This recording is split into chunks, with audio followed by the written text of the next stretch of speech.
E esse tema ativismo judicial, que tem sido muito falado e muito debatido, não só aqui no parlamento brasileiro, mas em toda a sociedade, realmente tem causado em nós uma grande inquietação, uma grande insatisfação. Por quê?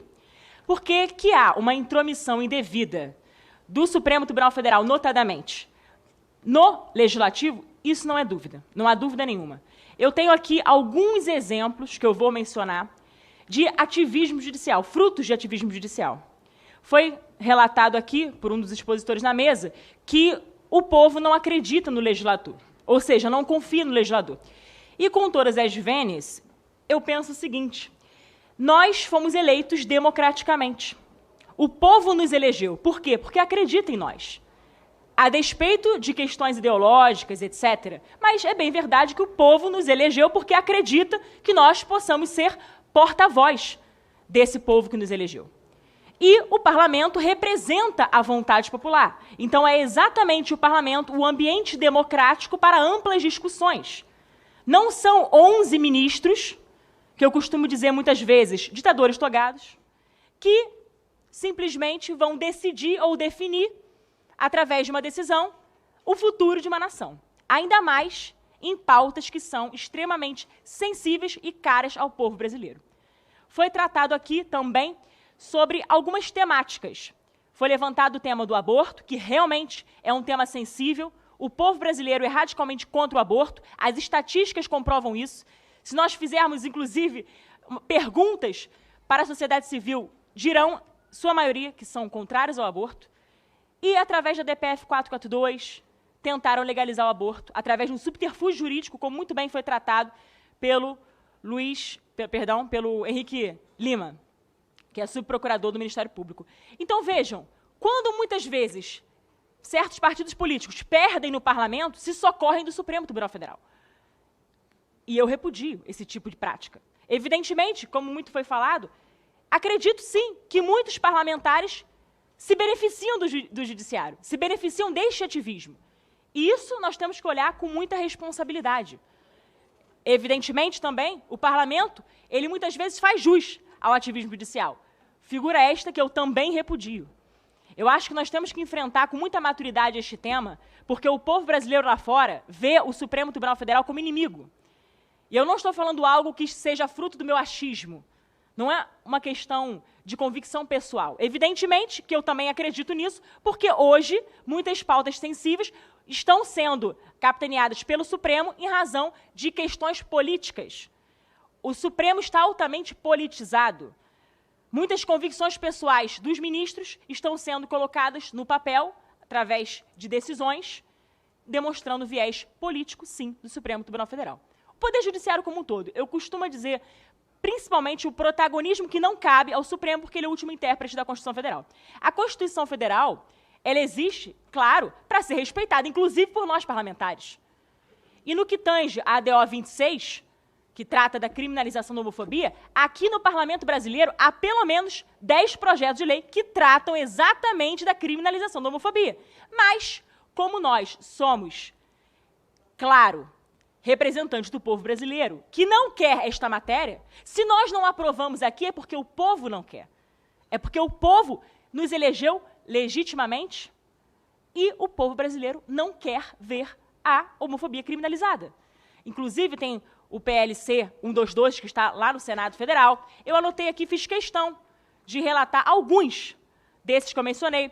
O PL 2138 de 2015, PL 81 de 2007, PL 5003 de 2001, PL 622 de 2015, e aí por diante, daí por diante. Por que fiz questão de mencionar estes projetos de lei que tramitam aqui nesta casa? Porque tratam desta temática. Mas também faz parte de uma decisão que é política, sim, mas representando os anseios do povo. Quando o parlamento ou retira de pauta, ou então rejeita uma matéria, sepulta no parlamento, é em respeito totalmente à democracia. Agora, os ministros do Supremo não foram eleitos democraticamente. E aqui eu vou fazer rapidamente menção às palavras do ministro Fux. Abre aspas. Quando da investidura, palavras do Fux, nós não devemos satisfação a mais ninguém. O que ele está querendo dizer? Também, nessa mesma frase, ele disse, o parlamento não quer pagar o preço social, o preço moral. Mas veja, nós, através dessa renovação que houve no parlamento brasileiro, que eu não tenho a menor dúvida nessas últimas eleições, houve uma oxigenação na política, nós estamos aqui para enfrentar o que precisa ser enfrentado. Interferência indevida, usurpação de competência. Se nós queremos garantir o próprio artigo 2º da Constituição, que trata do checks and balances, que trata da tripartição dos poderes, os poderes são independentes e harmônicos entre si, eles precisam se respeitar mutuamente. Não pode haver um absolutismo, um agigantamento de um determinado poder sobre o outro, porque aí quem sofre é a democracia. E principalmente o povo brasileiro que lá fora nos assiste. Famílias sofrem por causa disso. E nós, enquanto parlamentares, temos o dever moral de defender a honra, a dignidade desse parlamento, que enfrenta matérias, e aqui também me referi ao aborto, PL 7633 de 2014, do João Willis, PL 882 de 2015, PL 1135, salvo engano, de 91, PL 5456 de 85. Enfim, são tantos projetos de lei que tratam dessas temáticas, né? Mas por que o parlamento não aprovou? Entendam, muitas vezes o Supremo Tribunal Federal arroga para si responsabilidades que nos cabem, que são deste parlamento. Competência legislativa, elaborar leis, fiscalizar, isso compete ao parlamento brasileiro. O que compete, como a senhora muito bem falou, Noêmia, o que compete ao judiciário? Claro, o Supremo interpreta a legislação, mas ele não pode ferir a própria Constituição. É interessante isso. Eles não podem fazer uma interpretação extensiva, como muitas vezes fazem, para fazer valer suas convicções pessoais e ideológicas, como foi feito na ADI 4277, alargando o conceito de família.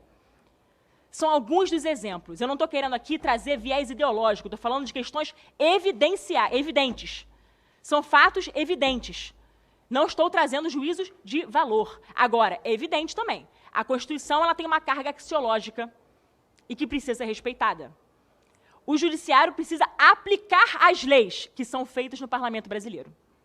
Então, isso é uma coisa que tem que trazer um equilíbrio. Nós temos que trazer um equilíbrio dentro da tripartição dos poderes para que não haja essa usurpação de competência, que, infelizmente, tem sido algo totalmente, quase que comum. Não é natural, mas tem sido comum, através de muitas decisões judiciais que são totalmente reflexos deste ativismo judicial. Não só em matérias sensíveis. O Luiz, estou correto? O Luiz muito bem falou ali sobre a questão de partido, da cláusula de barreira, que também são reflexos da questão do ativismo judicial. Enfim, são muitas matérias. Não são só aquelas que dizem como matérias ideológicas. Não tem matéria ideológica aqui. A questão é, o povo tem que ser respeitado. A soberania é popular. Todo poder emana do povo, não é isso que está escrito no artigo 1º, parágrafo único da Constituição? Por que eles respeitam o próprio povo? Querendo pautar matérias e decidir matérias que o povo flagrantemente não deseja, não quer. Claro, qual vai ser a consequência natural disso? O Supremo, infelizmente, vai ser visto como inimigo da nação brasileira. E é isso que nós temos que tomar muito cuidado para que não haja ainda mais uma indisposição e ainda mais de uma crise institucional que está instaurada no seio do Estado Democrático de Direito. Então, como parlamentares, temos esse dever moral de trazer esse debate, sim, de forma muito responsável e criar, sim, também mecanismos de freio a esse flagrante ativismo judicial. Por isso o PL 4754, no qual sou relator, que o Henrique Lima muito bem tratou aqui. E para encerrar, meus caros, eu quero agradecer por todo esse debate, que eu considero sim sadio. Eu acho que o povo espera muito de nós, falo isso direcionado principalmente aos parlamentares, e quero apresentar um repúdio, sim, a todas as vezes que nós, parlamentares, nos socorremos do judiciário para fazer valer questões que são minoritárias. Tudo bem, o Supremo é contra-majoritário, mas também precisa e deve observância direta à Constituição. Ele é o último intérprete, mas, como eu disse, ele não pode ser o principal violador da Constituição, nem nós e nem ninguém. Nós precisamos fazer valer a democracia. É isso que estamos fazendo aqui. Então, agradeço, mais uma vez, a deputada Bia Kicis também, que está ombreando comigo nesta luta. É uma grande alegria. E a todos os parlamentares aqui presentes. Deus abençoe.